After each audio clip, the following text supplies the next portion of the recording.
মার্কিন president Donald Trump জানিয়েছেন ইরানে চলমান সামরিক অভিযান 2 থেকে 3 সপ্তাহের মধ্যে শেষ হবে। তিনি আরও দাবি করেন ইরানে এরই মধ্যে সরকার পরিবর্তন ঘটানো হয়েছে।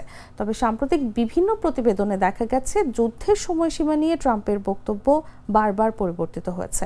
কখনো তিনি দ্রুত সমাপ্তির কথা বলেছেন, আবার কখনো দীর্ঘমেয়াদী অভিযানের সম্ভাবনাও উল্লেখ করেছেন।